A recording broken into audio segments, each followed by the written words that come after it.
on veut vous inclure dans la discussion. C'est qui, selon vous, qui va porter le flambeau au 4e match? Là, je pense que il y en a beaucoup qui disent que Patrick Roy, c'est dû, surtout que il a besoin d'une petite vague d'amour après son renvoi des Islanders en fin de saison. Une petite vague d'amour, mais en même temps, j'en sais de ça avec des amis, puis là, je veux pas trop manifester dans le futur, puis vous savez quoi, peut-être jinxer, mais ça serait-tu pas poétique, une finale Avalanche canadien, puis match 3 à Montréal, essentiellement, c'est Patrick Roy qui amène le flambeau. Le toit explose, même. Le toit explose. Ça serait incroyable parce que, juste le fait que gardien pour gardien, Patrick Roy, le Colorado, mais rajoute le fait que Patrick Roy aussi coaché au Colorado, ça rajoute encore le petit côté. Ça a été le premier coach de Nathan MacKinnon, veut pas, là. C'est vrai. Puis que Patrick Roy est un gardien recru qui s'est rendu loin, qui a gagné la finale de la Coupe. Et en ce moment, à chaque fois qu'on parle... En fait, on parle de Patrick Roy beaucoup ces temps-ci parce qu'il y a un certain gardien qui est en train de rattraper pas mal tous ses faits d'armes en tant que gardien recru. Il y a encore du chemin à faire, là. On est encore au milieu de la deuxième ronde, là, mais ces temps-ci, quand tu regardes le plus de victoires en une ronde de série pour un gardien recru du Canadien, c'est Patrick Roy, t'entends Carey Price des fois, puis là, t'en attends un autre dont je pense qu'on va commencer à parler maintenant parce que c'est toute une histoire. Ouais, justement, c'est lui qui a hérité de la 3e étoile, ce jeune luron là, de Jakub Dobeš qui, finalement, c'est lui qui a donné l'entrevue, si vous voulez appeler ça une entrevue à la télé, où finalement, tout le temps qui avait été accordé, c'est de se faire acclamer par la foule, c'est de se faire chanter son nom. Déjà, de un, si c'est pas pour de vrai l'un des trucs que tu souhaites le plus en tant qu'athlète, mis à part championnat, bien sûr, tout ce qui vient avec ça, mais de te faire acclamer par ta foule à l'unanimité de même, d'avoir ton surnom. Tu sais, on a eu le fameux Carey à l'époque, le Jesus Price, le mouvement de prière, et mon gars, est unanimement acclamé par la foule. Et c'est quelque chose que j'ai écrit sur mes réseaux où ce gars-là, c'est en ce moment la définition même de vivre sa best vie. Mon gars, en ce moment, a tellement de fun. Et ça va quand on gagne, messieurs.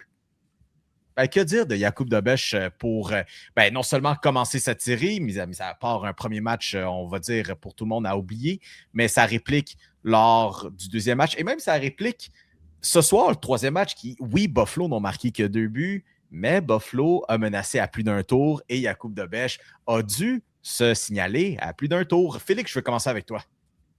Il a été phénoménal, man. Depuis le début des séries en général, je sais qu'on en a parlé après la série qu'on ne t'aime pas, mais man, oui, le premier match contre Buffalo, c'est la première fois qu'il a accordé 4 buts en un match. Puis depuis ce temps-là, man, j'ai que reproché à ce gardien-là. Je veux dire, depuis le début des séries, c'est le meilleur joueur du Canadien, match après match.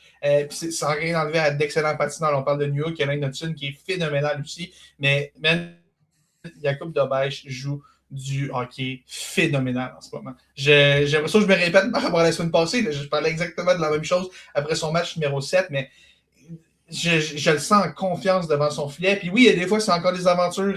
Il est vraiment, vraiment loin de son filet. Puis ça crée des retours assez alléchants pour l'équipe adverse. Le but de Tage Thompson, d'ailleurs, qui en était un bon exemple, Dobeš qui était un peu agressif, ça a créé une belle occasion pour Tage Thompson. Mais dans l'ensemble, j'ai que reprocher à ce gars-là. Et en plus, il a ajouté un petit élément de fuck you à son jeu. Il est vraiment dans la phase des gars. Puis lui, puis Zach Benson, encore une fois, je reviens à ma prédiction du début des séries. Ce gars-là va finir par se battre avec quelqu'un qui ne sera pas nécessairement le gardien adverse.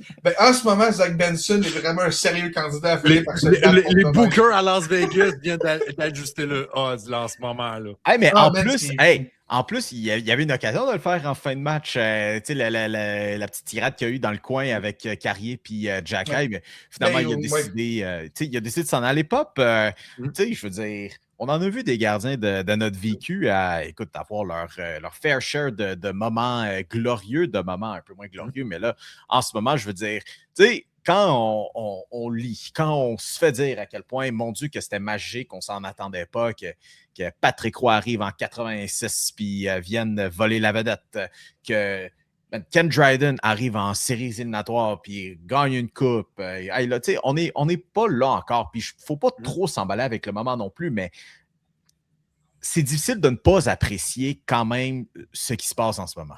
C'est difficile de ne pas apprécier. Puis prenons-le, pour moi, Jakub Dobeš en ce moment en série, c'est un peu la version séries éliminatoires d'Oliver Kapanen. Tu sais, c'est pas toujours parfait, mais tu te dis, le gars score 22 goals, on le prend, puis that's it, tu fais juste être heureux avec ça. Moi, je le vois un peu comme ça de ce côté-là, mais c'est comme je disais un peu la semaine passée, justement, tu sais, ça montre à quel point ce gars-là a tellement progressé dans les 12 à 18 derniers mois, là, surtout depuis qu'Éric, Marco Marciano. J'ai Marciano, mais j'ai comme un blanc sur son prénom. Là, mais... Éric Raymond avait perdu de son poste pour Marco Marciano qui a pris sa place. Marco Marciano, c'est ça que je cherchais. Merci beaucoup. Depuis que Marco Marciano est arrivé, tu vois que ça... Pas juste au niveau calme devant son filet, mais juste au niveau mental. Félix parle d'un gars qui, on ne serait pas surpris qu'il punch un peu, mais il trouve quand même le moyen de se retenir. Il joue dans la tête des adversaires, mais il ne donne pas de munitions à l'adversaire pour essuyer des choses. Fait qu'il y a quand même un gros travail sur l'équilibre des émotions dans le cas de Jakub Dobeš qui est super intéressant, mais c'est pas autant tamisé dans le sens que, pour moi, Jakub Dobeš, plus les émotions sont hautes, plus le moment est hot, plus il se nourrit de ça, plus il est meilleur. Parce que je pense que on dit en joke la nouvelle strat à cette heure du côté de Montréal, c'est t'espères que un adversaire trash talk Jakub Dobeš durant le match, puis ce gars-là devient intuable devant son filet. C'est à peu près ça. Là, c'est un peu ça qu'on voit devant ce filet. Puis, oui, il y a eu le but de Tage Thompson, mais soyons honnêtes avec les boys. Là. C'était pas le but le plus prévisible de l'histoire de l'humanité, compte tenu de toutes les jokes qu'on a faites sur Thompson depuis le début, après le match numéro 2. Puis, tu sais, en plus, y a-tu pas moyen non plus aussi de te primer quand tu commences un match? Je veux dire, t'es au Centre Bell, match 3, séries éliminatoires. Tu sais pas vraiment qui est négligé, qui est favori. La foule qui crie Thompson et est-ce que tu crées le silence dans le building? Puis c'est là-dessus que je veux rebondir. Tu parles de ce but-là. Je repense au premier match. Okay? Une des grosses trames narratives après le premier match, c'est le Canadien s'est fait marquer un but rapidement, a difficilement été en mesure de remonter après ça parce que c'est pas arrivé souvent qu'on s'est fait marquer un but rapidement pendant ces séries-là, qu'on s'est ramassé rapidement à jouer du hockey de rattrapage. Là, le Canadien s'est fait marquer un but dans la première minute de ce match-là. On avait le Centre Bell qui était, pour reprendre les mots de pop, allumé comme un rond de poêle, OK? La foule, le toit allait exploser, OK? Puis ça huait avec Thompson marque après 1 minute. Qu'est-ce qui se passe? Cette jeune équipe-là, qui est la deuxième équipe la plus jeune de toute la Ligue nationale et la plus jeune équipe en série en ce moment, non seulement ne s'est pas laissé abattre, mais est allé remonter ça, est allé chercher un but quelques minutes après celui d'Alex Newhook, puis en deuxième, on s'est mis à complètement dominer. Même en deuxième moitié de première période, le Canadien s'est mis à dominer ce match-là. Tu sais, une jeune équipe aurait pu s'écraser après le but rapide de Thompson, puis sérieusement, ça aurait presque été justifiable de voir un cas comme ça. Mais Martin Saint-Louis disait après le match numéro 2, pour moi, la maturité, c'est pas quelque chose qui a un âge nécessairement. Puis je pense que ce match-là en est une belle preuve. Le Canadien est une équipe extrêmement jeune, mais malgré tout, on ne s'est pas laissé abattre malgré un but rapide qui aurait vraiment pu nous scier les jambes. Là. Je veux dire, ça aurait vraiment pu scier les jambes que Tage Thompson, que la ville de Buffalo et de Montréal étaient sur lui au complet. Puis il a réussi à aller marquer un but rapide, essayer de tamiser un peu l'énergie de la foule. Mais ça n'a pas pris de temps que le Canadien s'est juste retroussé les manches. Puis il a fait, regarde, on a accordé un but. Qu'est-ce que tu veux? C'est ça la vie. Puis on est allé rechercher un but rapide. Puis on a été dominant après ça. Moi, c'est cet effort mental-là qui m'a beaucoup, beaucoup impressionné de cette équipe-là. Puis surtout, Félix, je veux t'ajouter un point là-dessus. Là, on parle du Canadien de Montréal. Là. L'équipe qui nous a habitués tout au long de la saison de remonter, espoir de dernière chance, puis aller gagner ça en overtime. Le Canadien n'avait jamais gagné un match éliminatoire depuis le début des séries en ce moment, après avoir donné le premier but. On était 0-3 dans la série contre Tampa Bay. On a vu la stat, hein? Oui, j'ai vu la stat. Puis je veux aussi parler d'une autre stat. Buffalo, jusqu'à maintenant, était imbattable à l'étranger. Je vous rappelle, dans la série de premier tour contre Boston, 3 victoires, aucune défaite, 13-3 les buts pour Buffalo. Puis là, puis le Canadien vient d'emporter 6 contre une équipe qui était extrêmement extraordinaire à l'étranger depuis le début des séries. Puis ce qui est fou, c'est que j'ai de la misère à blâmer Alex Lyon parce que je l'ai trouvé quand même bon dans l'ensemble. C'est fou de dire pour regarder qu'il a accordé 5 buts, le 6e a été dans un filet désert. Puis c'est un peu le sentiment que Lindy Ruff avait. Tu sais, en ce moment, on se demande est-ce qu'Alex Lyon va être devant le filet mardi. Je pense que personne ne blâmerait Lindy Ruff d'aller avec Hugo Pekka Luukkonen, qui a été son gardien partant au début des séries avant de se faire tasser par Lyon. Mais je te dis, c'est fou pour un gardien qui a accordé 5 vu ce soir, j'ai pas trouvé Alex Lyon particulièrement mauvais. Et je reviens parce que je suis un peu les propos qui sortent des conférences de presse d'après-match en même temps. Lindy Ruff qui dit le Canadien, c'est hell of a team, c'est toute une équipe. Puis si on le réalise pas, on va jamais le réaliser. C'est un bon point. Puis je pense que là, Buffalo, oui, perdre un match, c'est beau, c'était encore un 1. Il n'y avait pas de raison de payer sur le bouton panique. Mais sérieusement, ces deux défaites-là de suite pour Buffalo, c'est un sacré wake-up call. Il va falloir se réveiller parce que cette équipe-là a l'air ridicule sur la glace contre le Canadien en ce moment. J'ai peur, cette équipe-là a l'air ridicule. Mais d'ailleurs, Luukkonen, il n'a pas été terrible en plus contre les Canadiens cette saison. Je suis en train de sortir les chiffres. Là. Il y avait eu 2 départs contre eux cette saison. Le plus récent, donc en janvier, pardon, ils se sont affrontés. Ça a terminé dans une victoire pour les Sabres. C'est-tu le 31 janvier, pour être plus précis? Le 22. Ah, le 22. OK, non, c'était parce que je me souviens que le Canadien avait gagné contre Buffalo le soir de ma fête, précisément. C'est dommage contre Lyon à ce moment-là. Parce que, Puis ce match-là, écoute, il avait alloué 2 buts, 32 arrêts quand même aussi. Hein, fait que c'est pas rien, mais c'est drôle. Mais écoutez, je veux qu'on essaie d'élucider si c'est possible. Messieurs, je veux dire, on a vanté cette défensive à Buffalo comme le fait du fait que c'est des gros bonhommes quand même. Hein? C'est pas rien. Il y a du pouce en maudit là-dessus. Et même si Alex Lyon joue aussi bon que soit possible en ce moment, du moins, qu'est-ce qui ne fonctionne pas chez les Sabres pour qu'il y ait un avalanche de 5 buts qui se donne là, en une soirée comme ça, puis même 4 buts qui remontent à vendredi dernier. Ce qui était le fun du côté de Buffalo, puis tu sais, si tu étais un partisan des Sabres, tu peux dire on est gros, puis on est capable, on est mobile là-dessus. Par contre, et ça, je pense, je me souviens plus qui a parlé de ça après le match numéro 2. Je pense que c'était Jérémy Rainville à Bonsoir les sportifs sur les ondes du 98.5. Être mobile égale pas être agile.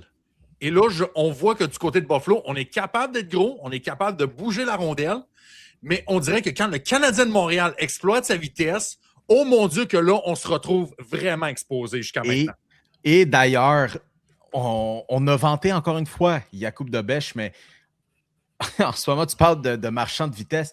Ce qu'on vient peut-être pas de voir le meilleur match à date en carrière de Lane Hutson, ce qu'on vient pas de voir les meilleurs moments aussi d'Alex Newhook. Je ne sais pas si je suis capable de dire depuis que tu es à Montréal parce que l'année passée, il a pogné. L'année passée, il était vraiment en feu sur une certaine séquence, mais les deux, en tout cas, qui comptent en ce moment, Félix, c'est. Ah, man, Hudson, c'est phénoménal. Puis écoute, je vais te répondre au sujet d'Hudson en te ramenant sur ta question précédente des succès des Sabres, OK? Lane Hudson, après le premier match de la série, quand le Canadien a perdu, un de mes constats était je ne suis pas particulièrement inquiet parce que ça n'arrivera pas à tous les matchs que Lane Hudson va connaître son pire match en carrière. Et comme de fait, depuis 2 matchs, Lane Hudson est redevenu le Lane Hudson extrêmement dominant qu'on connaît. Et tu sais quoi la grosse différence en ce moment, selon moi, entre les Canadiens et les Sabres? Le défenseur numéro 1, en guillemets, là, parce que en tout cas, le meilleur défenseur du Canadien depuis le début des séries, Lane Hudson, est de loin meilleur à celui des Sabres. Rasmus Dahlin, depuis cette série-là, c'est difficile. Sérieusement, je n'aime pas du tout la série de Rasmus Dahlin en ce moment. J'ai l'impression que Dahlin, en ce moment, est plus préoccupé avec le capitaine un peu tough, un peu qui essaie d'être un peu intense, puis de jouer physique, borderline vicieux d'ailleurs. Sa pénalité complètement stupide en fin de première période. La période était finie, puis il s'est ramassé un peu dans une escarmouche. Je déteste alors que son équipe est en power play en plus. Exact, son équipe est en avantage numérique, qui a un peu scrappé la dernière minute d'avantage. Au final, ça n'a pas changé grand-chose, les Canadiens n'ont pas marqué, mais c'est quand même une minute d'avantage numérique dont les Sabres se sont privés. Puis, tu sais, je regarde la ligne de stats de Dahlin, puis je pense avoir dit sur ce show-là que je ne suis pas un grand fan du différentiel, mais tu sais, c'est un but, une passe, 2 points, mais moins 2. Je veux dire, ça reste que Dahlin, en ce moment, je ne sais pas pour vous, ne m'impressionne 0-0-0 dans cette série-là. Puis tu parlais de cette brigade défensive-là dont on a beaucoup parlé chez les Sabres. Oui, les gars ont du talent. Puis je dis, tu regardes les 6, c'est une solide brigade. Mais Rasmus Dahlin, pour un finaliste au Norris, c'est une série épouvantable. Surtout qu'il paraît très très mal quand tu regardes ce que le 48 fait à Montréal. Ça passe sur le but de Cole Caulfield. Man, ça, c'était une des plus belles séquences que j'ai vu un défenseur du Canadien faire depuis que je suis cette équipe-là.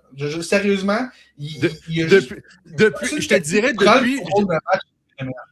Je te dirais, depuis le but, si vous vous souvenez dans les séries de 2014 contre Tampa Bay, quand Piquet Souban avait comme hypnotisé tout le monde derrière le filet, puis il y avait ouais, mais attends un peu. Ça rivalise. Pour moi, ça rivalise. La série suivante, il a aussi marqué en sortant de la boîte de pénalité. Oui, ça, c'est vrai. Il avait été dur contre Boston en plus. Puis je pense que ça, c'est... En tout cas, écoute, les trucs sont trop récents pour que je commence à me rappeler de tout ça, de chaque but, mais... En tout cas, ce but-là en échappé en sortant de la boîte, je pense que c'était le but le plus électrisant que j'ai vu jusqu'à présent. Mais en même temps, il y a un autre contexte, c'est que c'était contre Boston et tout. Hein? Oui, c'est sûr. Je veux juste rajouter deux choses aussi sur la défensive des Sabres un peu.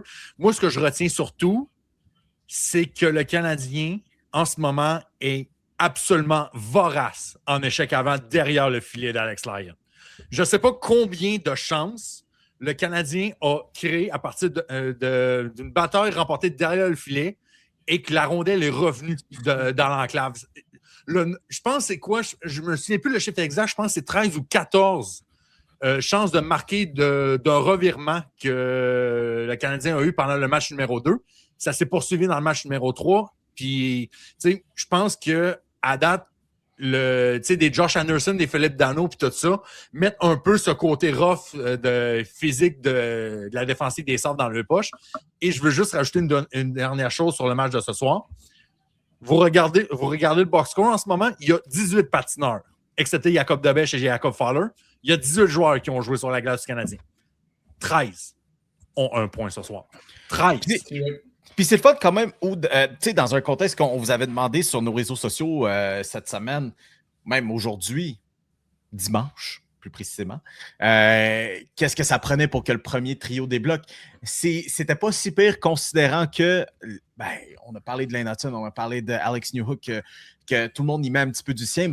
Écoutez, finalement, ça débloque pour Caulfield ce soir. Puis d'ailleurs, salutations quand même, parce que, c'est facile, non seulement pour lui de démoraliser du fait qu'il ne soit pas capable de la mettre dedans, ou avec des chances en or, on l'a vu en première période, mais aussi que ses coéquipiers sur l'avantage numérique continuent de le nourrir, de lui refiler la rondelle, puis de dire « Hey, écoute, continue, ça va y aller, puis tu vas passer ce hurdle mental-là. » Messieurs, les Canadiens, c'est quand même un drôle de groupe dans le sens que c'est un groupe qui est jeune, mais aguerri quand même, je veux dire.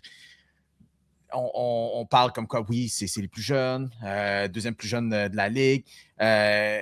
Mais tu as quand même les Anderson, les Philippe Dano, les Jake Evans, Caulfield, Suzuki qui ont été de la run de 2021. Au même sens, au même titre que les Capitals l'ont été l'année passée pour le Canadien, est-ce que le Canadien est finalement cette équipe qui est un mur, cette étape naturelle à laquelle une équipe en ascension comme les Sabres doit se frotter? Mais je pense que oui. Sérieusement, je te dis, je regarde les 3 matchs dans l'ensemble. Oui, Buffalo a gagné le premier match de manière relativement convaincante, mais grosso modo, si quelqu'un me dit que le Canadien n'a pas été de loin la meilleure équipe dans cette série-là, on n'a pas regardé la même série du tout. Là. Je veux dire, depuis 2 matchs, c'est une domination totale. Puis oui, Buffalo, c'était cute contre Boston en première ronde. Puis je pense qu'il est beaucoup trop tôt pour prendre les Sabres, pour compter les Sabres comme battus en ce moment. Là, ça reste une très très bonne équipe. Puis il y a quand même des bonnes raisons de croire qu'on va être capable de gagner 1 ou 2 autres matchs au moins d'ici la fin de la série du côté de Buffalo. Mais écoute, ça va prendre des sérieux changements parce que en ce moment, le Canadien a l'air de loin de l'équipe qui a vu neiger puis tout. Puis tu l'as dit, il y a certains gars qui ont de l'expérience, mais pas une tonne quand même. Là. Puis, les gars que tu as nommés d'ailleurs, c'est drôle parce que c'est des gars qui jouent des rôles tellement importants. Le Philippe Dano en particulier, là, je vais prendre une petite seconde. Là. Ce gars-là, on l'a acquis pour un 2e choix. Puis pendant une bonne partie de la saison, on s'est dit, OK, bon, à ce titre de la carrière, c'est vraiment un 3e, 4e centre qui gagne des mises au jeu puis qui aide un peu. En série, comme il l'avait fait avec le Canadien en 2021 et comme il l'a fait avec les Kings longtemps. Ce gars-là trouve une nouvelle vitesse. Il gagne des mises au jeu et ça, c'est un point qui fait vraiment la différence d'ailleurs entre ces deux équipes-là. Depuis 3 matchs, le Canadien mange les Sabres au cercle des mises au jeu et ça fait une différence. Dans le match numéro 2, le but de Matheson, c'est encore une fois un effort de Dano qui gagne 2 ou 3 mises au jeu de suite qui finit par créer un but de Matheson. Je pense que les Sabres, effectivement, c'était une belle histoire et tout, mais on est peut-être juste en train de trouver notre main. Je veux dire, c'est rien de méchant, mais pour deux équipes en reconstruction qui veulent essayer de s'approprier le sommet de l'Atlantique, mais en ce moment, le Canadien gagne cette lutte-là de brillante manière, puis les Sabres vont devoir répondre, parce qu'en ce moment, les Sabres ont vraiment l'air de l'équipe que ça fait 15-16 ans qu'on n'a pas fait les séries, puis qu'on essaie de se prouver, et on n'y arrive juste pas. Juste pas. Du tout. Donc, peut-être les éléments naturels. Alors, écoutez, messieurs, c'est sûr qu'on continuera de suivre ça. Je veux dire, mon Dieu, laissez-moi sortir l'horaire, là, mais pour ce qui est des prochains matchs, alors, mardi, hein, ça va être le match numéro 4, toujours au Centre Bell. Avant que ça aille à Buffalo pour le 5e match jeudi soir. Alors, écoutez... on s'en jasera rendu au prochain épisode. Anyways, pas bien chaud. Hey, mais écoute, si ça se rend en 6, on va avoir un match un samedi soir. Ça se rend en 6. Ah, man, enfin. Enfin, semaine prochaine, il n'y aura pas de match le dimanche. On va enfin pouvoir enregistrer une heure qui est de l'allure, man. Wow. Et Cole Caulfield aura un tour du chapeau si ça se rend en 6. Oh, ça, c'est écrit dans le ciel quand ça va arriver. Et puis, imagine tout ça dans le backlog qui vont sortir en plus. Vraiment, ils vont en scorer 10. 10 en un match. 10, facile.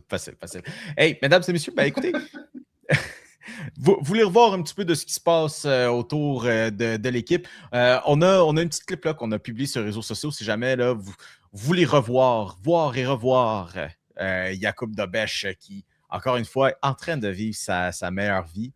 Passez par notre compte Instagram, triplemenace.podcast sur Instagram. Alors, allez vous abonner. On a toujours du fun là. Puis, YOLO.